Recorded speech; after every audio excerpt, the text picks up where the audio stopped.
In this video, we will talk about variance, covariance, and correlation coefficient of random variables in statistics.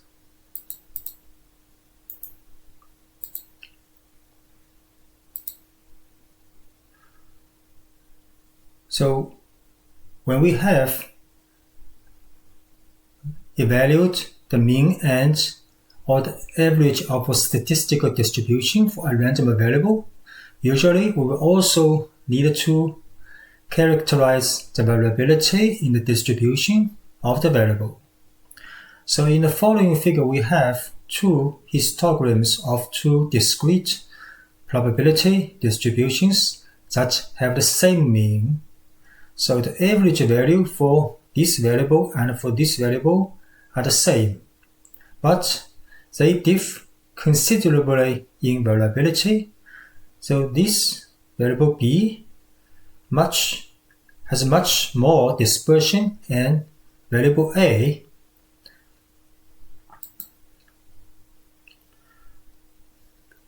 So the most important measure of the variability of a random variable x is obtained by applying the function equals x minus mu take square, where mu is the mean value of the variable. And the quantity is referred to as the variance of the random variable x, or the variance of the probability distribution of x, and is denoted by VARX, or the symbol sigma x square or sigma square here. So the definition is, if we let x be a random variable with probability distribution fx and mean value mu, the variance of x is equal, E means the expectation or the mean of x minus mu take square. For the discrete variable, its form is all values of x take x minus mu take square times its probability distribution, then sum over all available x value.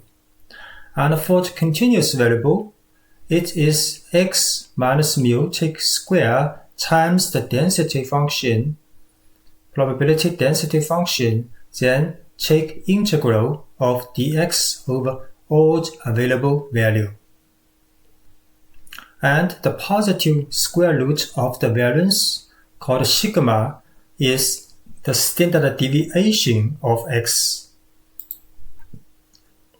So we take a look at an example for variance. So if we let the random variable x represent the number of automobiles that are used for official business purpose on any given workday, and the probability distribution for company A is, for different values of A, x, 1, 2, 3, their probability is 0.3, 0.4, and 0.3. For company B, we have also different probability for different values. The question is, show that the variance of probability distribution for company B is greater than that for company A. So the solution is, for company B, B and A, we can calculate the mean value mu A and mu B. It is EX equals different values times its corresponding probability, right? So mu A equals 2 and mu B also equals 2. They are the same. Then we fill in the form for the variance. So sigma A square equals sigma 1, 2, 3 x minus 2, because 2 is the mean value, so x minus 2 take a square. So variance of A equals 0.6. And similarly, we can calculate the variance of B, which equals 1.6. So you can see variance of B is much larger than variance of A, which means variable B has much more dispersion, more variable than variable A.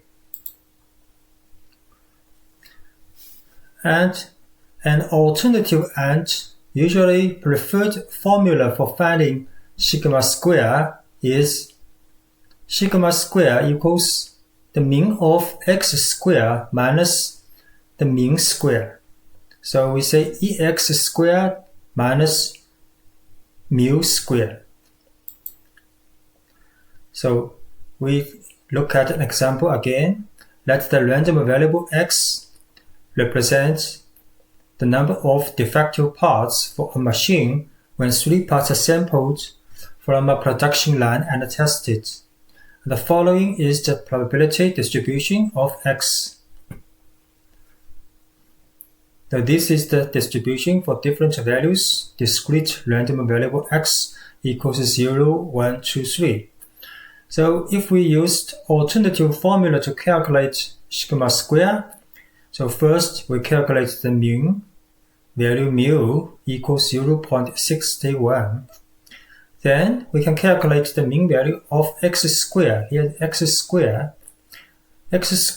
is 0 times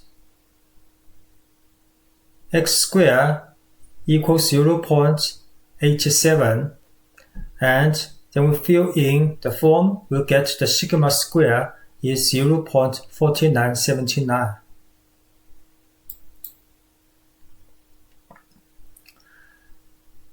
And next example is the weekly demand for a drinking water product in thousands of liters from a local chain of efficiency stores is a continuous random variable, x having the probability density function. So this is the density function for random variable x. So when x between 1 and 2, its form is 2 times x minus 1, and density is 0 for other x values. The question is to find the mean and the variance of x. So the solution is we can calculate the mean equals mu equals this form for the density, take integral over dx for the available value 1 to 2, which is 5 of 3. And similarly, we can calculate ex squared with the mean value of x squared. So we can use x squared times x minus 1 for this density function, then take integral over dx for the available value 1 to 2. So x squared's mean value is 17 of 6. Therefore, we fill in the alternative formula to calculate the variance is x squared times mean squared equals 1 of 18. So just keep in mind that the variance or standard deviation has meaning only when we compare two or more distributions that have the same units of measurement. So therefore, we could compare the variance of the distribution of contents measured in liters of bottles of orange juice from two companies, and the larger value would indicate the company whose product was more variable or less uniform. But it would not be meaningful to compare the variance of a distribution of heights to the variance of a distribution of aptitude scores, because they have different units, right? And we should now extend our concepts of the variance of a random variable x to include random variables related to x. So for example, for the random variable gx, which is the function of x, so the variance is denoted by sigma gx squared can be calculated with the following theorem. So if x be a random variable with probability distribution fx, and the variance of the random variable gx is sigma gx squared equals the mean of gx minus the mean of gx take square, right? So if it is discrete random variable also for gx, so we can fill in gx minus mu gx take square times the distribution of fx of x, then take odd available value of x. If x is a continuous random variable, sigma gx square equals gx minus mean of gx take a square, then times fx, this is the density function of x, then take integral over dx for odd available value of x, right? We look at an example again. Calculate the variance of gx, which is 2x plus 3, where x is a random variable with probability distribution for the discrete values from 0 to 3. So first, we find the mean of the random variable 2x plus 3. The mean value is 2x plus 3 times probability distribution, then take the summation for odd values of x. So the mean value of 2x plus 3 is 6. So now we can use the formula to calculate the sigma square of 2x plus 3, which equals the mean value of 2x plus 3 minus the mean value 2x plus 3, take a square, right? So this is the mean value of 2x plus 3 minus 6 take a square. So after we have done some symmetrical manipulation, and the result is 4. If the density function for x is continuous like this, so that if the gx is 4x plus 3, then we can first calculate the mean value of gx, then it is 8 after the integral of the form.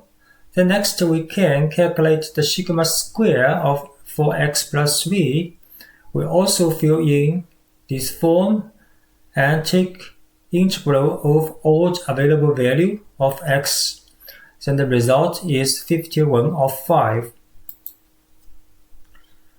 If this function called g combined and related to both x and y, if gxy equals x minus mu x times y minus mu y, where mu x is the mean of x and mu y is the mean of y, so it will yield an expected value called the covariance of x and y, denoted by sigma xy or covxy. So the definition is, if x and y be two random variables with joint probability distribution fxy, and the covariance of x and y is the form of expectation of x minus mu x times y minus mu y. So for a discrete random variable x and y, it can be calculated as x minus mu x times y minus mu y times the probability, joint probability distribution of x, y over odd available value of x and y, take summation. And for the continuous variable x and y, it is x minus mu x times y minus mu y, then times the joint probability density function of x and y, then take two-step integral over dx and dy for all available value of x and y. So covariance between two random variables is a measure of the nature of association between the two. If larger values of x often result in larger values of y, or small values of x result in small values of y, positive x mu x will often result in positive y mu y. And negative x minus mu x will often result in negative y minus mu y. So thus the product x minus mu x, y minus mu y will tend to be positive. On the other hand, if large x values often result in small y values, and the product x minus mu x times y minus mu y will tend to be negative. So the sign of the covariance indicates whether the relationship between two dependent random variables is positive or negative. So when x and y are statistically independent, it can be shown that the covariance is zero. But the converse case is not generally true. So two variables may have zero covariance, but still not be statistically independent. Because covariance only describes the linear relationship between two random variables. So therefore, if a covariance between x and y is zero, x and y may also have a nonlinear relationship. So which means that they are not necessarily independent. So the alternative and preferred formula for calculate sigma xy is sigma xy equals the mean of xy minus mean x times mean y. So the example is two ballpoint pens are selected at random from a box that contains 3 blue pens, 2 red pens, and 3 green pens. If x is the number of blue pens selected and y is the number of red pens selected, and the following is the joint probability distribution. For x is blue pen, y is red pen, so their combinations and probability has been calculated for each value pairs. So the question is, find the covariance of x and y. So the solution is, first we calculate EXY. So EXY can be calculated as we fill in all x and y value times together, then times their corresponding joint probability distribution, then take summation of all available values of x and y from previous table. So it is 3 of 14. Next, we calculate the mean x and the mean y. It is quite easy, equals 3 of 4 and 1 of 2. So the variance between x and y is EXY minus mu x times mu y equals minus 9 of 56. You can see they are negatively correlated because x is increased, then y is decreased, right? Because they are total 2 of x plus y, right? And another example is for the continuous variable. The fraction x of male runners and the fraction y of female runners who compete in marathon race are described by the joint density function.